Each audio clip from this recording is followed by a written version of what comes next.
Kelompok sadar hukum dan desa sadar hukum menjadi indikator kesadaran hukum masyarakat yang ditetapkan oleh Bappenas. Sampai dengan paruh semester kedua tahun 2011, Indonesia baru memiliki 2.838 kelompok sadar hukum dan 1.150 desa sadar hukum.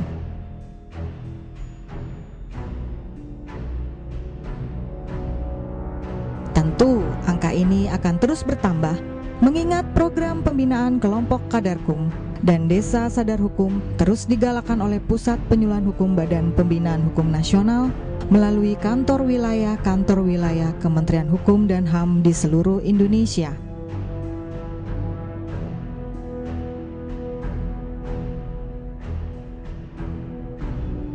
Lebih dari sekedar seremoni, penetapan sebuah desa menjadi desa sadar hukum telah melalui serangkaian proses yang lumayan panjang dan berliku. Cikal bakal berdirinya desa sadar hukum adalah adanya kelompok-kelompok keluarga sadar hukum atau kadarkum di desa tersebut. Kelompok keluarga sadar hukum atau kadarkum adalah kelompok yang beranggotakan lebih kurang 25 warga desa yang secara rutin setiap bulan bertemu untuk membahas permasalahan hukum yang mereka alami melalui temu sadar hukum, sosialisasi peraturan perundang-undangan, ceramah, diskusi, dan simulasi. Kelompok-kelompok ini dibina oleh perangkat desa bekerja sama dengan penyuluh hukum dari kantor wilayah Kementerian Hukum dan HAM setempat.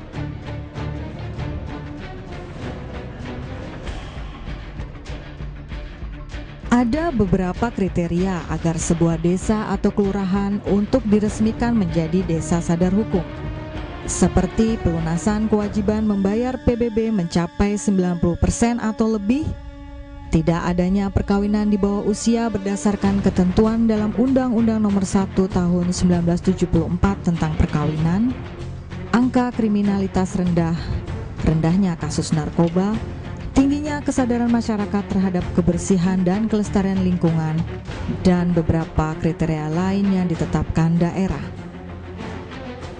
Pembentukan desa sadar hukum diawali dengan penetapan suatu desa atau kelurahan yang telah memiliki kelompok kadarkum sebagai desa binaan.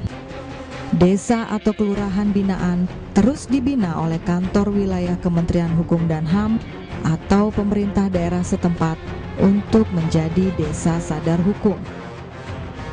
Gubernur menetapkan desa atau kelurahan binaan menjadi desa atau kelurahan sadar hukum setelah mempertimbangkan usul bupati atau wali kota dan kantor wilayah Kementerian Hukum dan HAM.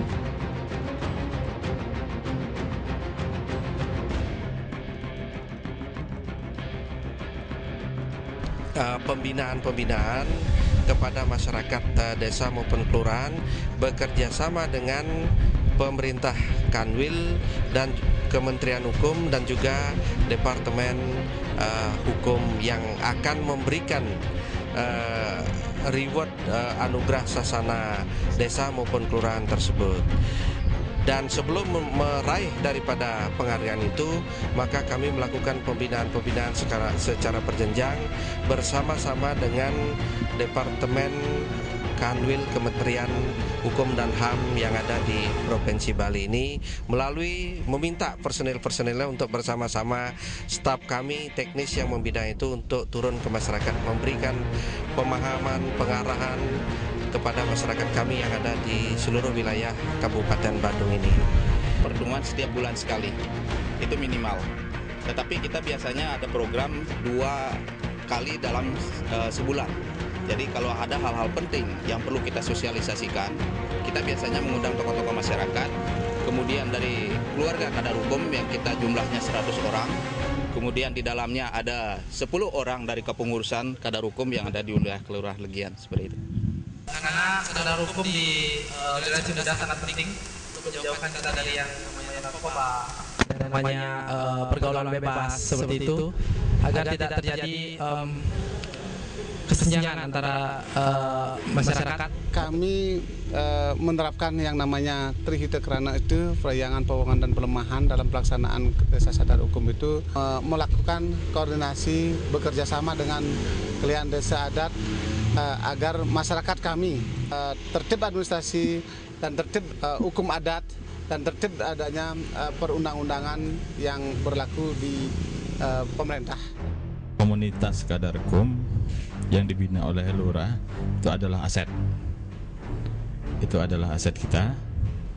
Bagaimana kita kemudian memanfaatkan aset ini untuk kepentingan yang lebih besar. Bahwa komunitas Kadarkum adalah aset dan sekaligus agen kita. Agen untuk menyampaikan ini loh produk hukum kita. Ini menjadi tugas kita semua gitu loh. Kita Kelurahan Bukit Intan semenjak tahun 2008 itu sudah ditetapkan sebagai Kelurahan Sadar Hukum untuk tingkat Kota Pangkal Pinang. Nah, pada waktu melalui keputusan Wali Kota Pangkal Pinang itu saya selaku lurah beserta perangkat kita untuk membentuk komunitas Kadarkum itu melalui SK Lurah yang dimulai dari tahun 2008. Nah, terus kita melakukan suatu pembinaan secara berencana, terpadu dan berkelanjutan. Nah, jadi peran dari komunitas Kadarkum itu sendiri sangat berpengaruh kepada masyarakat kami, terutama dari beberapa kriteria yang telah ditentukan oleh Badan Pembinaan Hukum Nasional itu sendiri. Masyarakat dalam kelompok-kelompok yang begitu banyak itu mereka sangat aktif terhadap aturan, terhadap semua produk-produk hukum yang ada. Misalnya tentang membayar pajak. Dari kelompok-kelompok ini mereka melakukan sosialisasi sehingga masyarakat itu sadar pajak. Bayangkan Bapak, dalam di desa kami ini dari 15 juta sekarang menjadi 30 juta lebih sektor pajak bumi dan bangunan. Nah, dari mana kami dapatkan itu? Dari pembinaan kepada komunitas kelompok sadar hukum. Ya. Desa Sadar Hukum merupakan wujud nyata dari kesadaran hukum masyarakat karena memenuhi kriteria kesadaran hukum sebuah desa dan telah menjalani proses panjang dari pembentukan kelompok Kadarkum, desa binaan, hingga akhirnya memperoleh penghargaan Anubawa Sasana Desa atau Kelurahan.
Dari perspektif modal pembangunan, keberadaan kelompok Kadarkum dan Desa Sadar Hukum bisa menjadi modal sosial dalam pembangunan.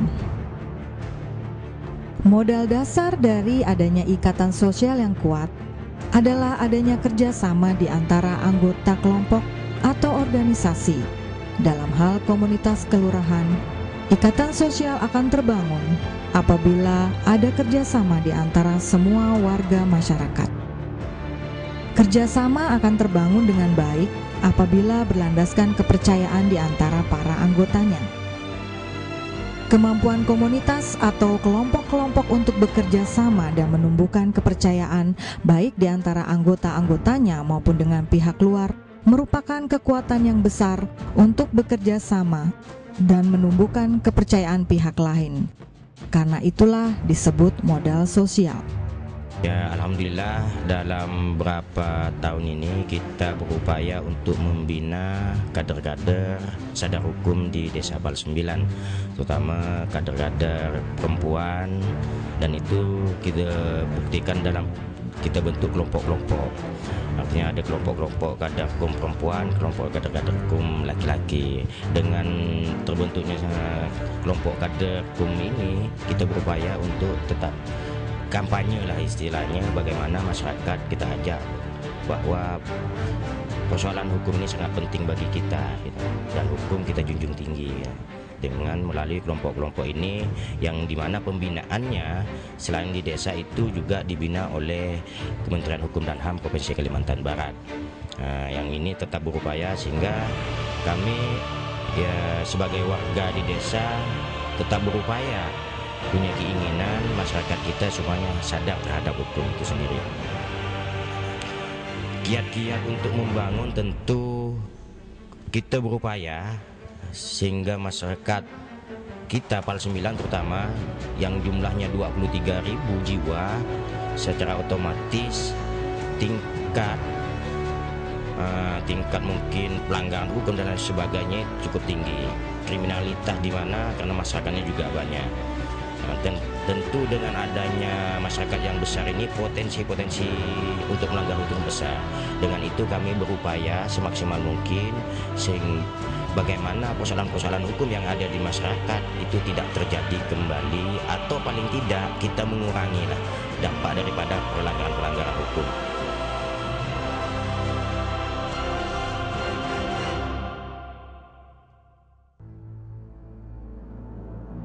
Jika warga masyarakat saling bekerja sama dan saling percaya yang didasarkan kepada nilai-nilai universal yang ada, maka tidak akan ada sikap saling curiga, saling jegal, saling menindas, dan sebagainya, sehingga ketimpangan-ketimpangan antara kelompok yang miskin dengan yang kaya akan bisa diminimalkan. Kemudian berkaitan dengan masalah Gakin, Gakin Kelurahan Gunung Sari Ulu kita memiliki yang data yang paling terakhir, yaitu dulunya tahun 2008 itu 225, 2 tahun berjalan ini turun menjadi 129 KK, ada suatu penurunan. Ada kiat-kiat yang kita ambil, ya terutama memberikan suatu pengertian kepada masyarakat, karena penanganan Gakin ini tentunya ada suatu produk hukum yang khusus masyarakat Gakin, yaitu tentang hak-hak dan kewajiban yang bersangkutan. Tidak merasakan Gakin ini merasa dia menuntut haknya, bahwa sebagai masyarakat bahwa saya harus dibantu oleh pemerintah. Ternyata mereka ada suatu kemampuan karena tidak ada suatu pengertian masalah hukum sehingga dia itu menuntut haknya. Makalah perlulah diberikan pengertian itu sendiri, bahwa disinilah ketentuannya hukum, bahwa yang miskin itu ketentuannya seperti ini, kemudian ketentuan hukum yang lain, bahwa kewajiban kita seperti ini, sehingga kewajiban kita seperti bayar pajak, kewajiban kita yang mampu memberikan saling menolong.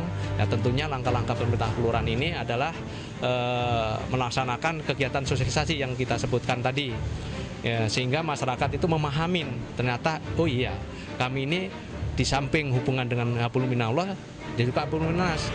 Kami kalau menuntut Hablum Minas, ternyata Hablum Minallah kita abaikan, padahal kita harus membantu pada orang lain, malah kita meminta kepada orang, maka kamilah berdosa. Makalah dia sadarlah bahwa saya ini tidak patut untuk menuntut itu. Maka dengan ketentuan yang ada, diadakan pelatihan, dia ikut pelatihan sehingga dia sadar melaksanakan fungsi tugasnya itu, sehingga alhamdulillah dia berdaya, sehingga mau, dan sehingga kadang-kadang dia itu malu menyatakan dia miskin dan dia keluar. Sebelumnya memang saya megangin karena saya tidak punya kerjaan, baru suami saya kan cacat mata. Nah sekarang saya bisa buka usaha ini, saya sekarang tambal ban sendiri. Ya tidak ada anunya sih, tidak ada tukangnya, saya sendiri. Sadar juga saya kalau misalnya yakin itu kebutuhannya harus seperti itu, harus sudah tidak bisa, memang betul-betul tidak bisa saya gitu aja dari Allah. Modal dasar dari Desa Sadar Hukum adalah komunitas kelompok Kadarkum. Di dalam komunitas Kadarkum ini, nilai-nilai seperti gotong royong, kepercayaan, kohesivitas, altruisme, jaringan dan kolaborasi sosial diartikulasi di setiap pertemuannya, baik melalui metode simulasi, temu sadar hukum, atau diskusi. Modal sosial bersifat bottom up, seperti halnya komunitas Kadarkum yang merupakan upaya swadaya dari masyarakat untuk menjadikan diri mereka sadar hukum. Adanya Kadarkum ini, maka diadakanlah gotong royong dari masyarakat, kerjasama yang baik untuk membangun RT kami, keamanannya, dan GCH juga untuk penghijauan, maka itu kami galakan di RT kami tersebut. Nah, kegiatan-kegiatan yang kami lakukan di Kelurahan Kelandasan Ulu khususnya ini sering kita lakukan karena kader-kader yang ada di RT itu selalu kita bina, bantu untuk pemahaman tentang Kadarkum yang ada di Kelurahan Kelandasan Ulu ini, untuk pemahaman tentang peraturan-peraturan yang ada, baik itu masalah persampahan, baik itu masalah narkotika, baik itu masalah kekerasan dalam rumah tangga maupun perlindungan anak. Jadi kegiatan-kegiatan yang kita lakukan ini selama ini berjalan setiap bulannya pada kader-kader yang ada di Kelurahan Kelandasan Ulu. Itu sangat besar sekali pengaruhnya, terutama mengenai kebersihan, lingkungan. Alhamdulillah motivasi warga di sini sangat-sangat dominan ya mengenai Kadarkum ini. Setelah kita memasuki juga sadar hukum pada LUYU, memang tahun 2010 kami mendapatkan juara nasional dalam program PKK KPKes itu kedua. Jadi mereka itu akan disadarkan dengan kesehatan, Pak, perlunya kesehatan. Kami pun sekarang mempunyai ambulan desa. Alhamdulillah dari program PNPM. Kalau kita kaitkan dengan wilayah Kelurahan Legian ini yang bagian dari wilayah internasional, jadi dari penduduk mancanegara ada di wilayah ini. Jadi itu sangat bermanfaat oleh karena jadi masyarakat pendatang atau masyarakat lokal ini kalau sudah tertib hukum, otomatis tamu-tamu itu akan lebih nyaman. Mengingat masyarakat yang sudah mentaati aturan, lebih-lebih penduduk pendatang yang harus tahu dengan aturan yang ada, khususnya di wilayah Kelurahan Legian ini, tamu-tamu itu akan nyaman.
Desa maupun kelurahan sadar hukum merupakan modal sosial buat pemerintah daerah Kabupaten Badung.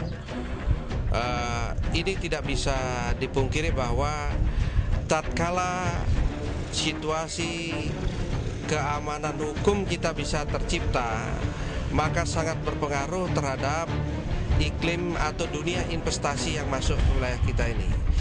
Juga dikaitkan dengan keamanan wilayah kita.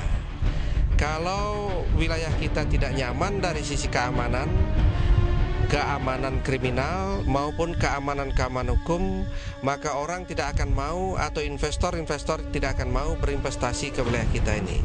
Oleh karena itu, kewajiban pemerintah sekarang untuk mewujudkan desa sadar hukum maupun kelurahan sadar hukum agar masyarakat, setiap warga masyarakat kita yang ada di masing-masing wilayah desa maupun kelurahannya mampu menjaga keamanan hukum ini sehingga memberikan kenyamanan pada investasi yang ingin masuk ke wilayah kita ini, sehingga tatkala investasi ini masuk dengan baik, dengan nyaman, maka akan membantu meningkatkan perkembangan maupun pertumbuhan ekonomi kita ke depan ini.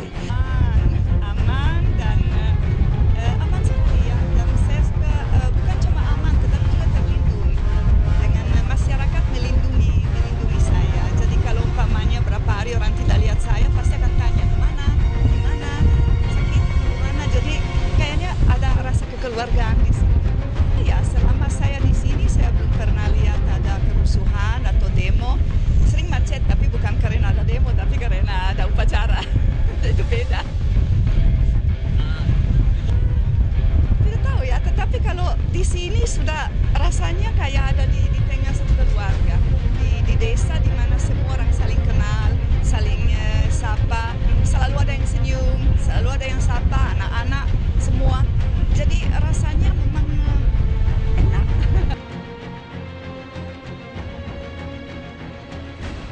Akses terhadap keadilan dalam pembangunan hukum mengacu pada keadaan dan proses di mana negara menjamin terpenuhinya hak-hak dasar berdasarkan Undang-Undang Dasar 1945 dan prinsip-prinsip universal hak asasi manusia, dan menjamin akses bagi setiap warga negara atau claim holder agar dapat memiliki kemampuan untuk mengetahui, memahami, menyadari, dan menggunakan hak-hak dasar tersebut melalui lembaga-lembaga formal maupun informal, didukung oleh mekanisme keluhan publik atau public complaint mechanism yang baik dan responsif, agar dapat memperoleh manfaat yang optimal dan memperbaiki kualitas kehidupannya sendiri. Sebagai modal sosial pembangunan dalam konteks akses terhadap keadilan inilah, desa sadar hukum perlu untuk dikembangkan. Pengembangan ini dimaksudkan supaya masyarakat memiliki kemampuan untuk mengetahui, memahami, menyadari, dan menggunakan hak-hak dasar mereka melalui lembaga-lembaga formal maupun informal, sehingga dapat memperoleh manfaat yang optimal dan memperbaiki kualitas kehidupannya sendiri. Di samping itu, masyarakat diharapkan mampu memahami dan menerapkan penyelesaian permasalahan hukum mereka, dan akses terhadap keadilan terimplementasi melalui institusi pelayanan publik, organisasi masyarakat, sekolah, dan komunitas-komunitas. Sebagai desa sadar hukum, kami di Mengui selama ini tidak ada masalah yang sangat krusial dan masalah konflik yang berkepanjangan. Kami bisa bekerja sama dengan klien desa adat kami dalam upaya melaksanakan adat, dan kami di pemerintahan desa mengedepankan upaya itu untuk menyelesaikan permasalahan yang ada di desa kami. Tentu saja kami yang tadinya sangat buta terhadap hukum, sedikit demi sedikit alhamdulillah kami semakin menyadari betapa pentingnya kebersamaan, betapa pentingnya kerukunan, betapa pentingnya persahabatan, atau dengan arti kata kita harus peduli dengan sesama. Kami yang minimal bicara bagaimana tentang mengatasi KDRT, bagaimana tentang mengatasi keamanan. Jadi semuanya itu Pak sangat-sangat bermanfaat khususnya bagi desa kami itu. Alhamdulillah kami rasakan memang benar-benar keadaan desa Deniang dari tingkat kriminal alhamdulillah sudah bukan sekedar menurun Pak, bahkan bisa dikatakan tidak ada, walaupun ya mungkin yang kecil pasti ada gitu. Ada tim-tim tersendiri di RT-RT sama di dusun-dusunnya sudah ada. Sudah dibikin itu tim-tim tersendiri. Jadi di dusun ini satu kelompok, di RT sini satu kelompok sudah ada. Dan semua kedua satu desa itu ada juga yang istilahnya ketua utamanya gitu. Masalah-masalah kecil itu bisa diselesaikan secara pribadi-pribadi dengan pihak ketiga gitu, sampai kemana-mana gitu. Iya, jadi rukun.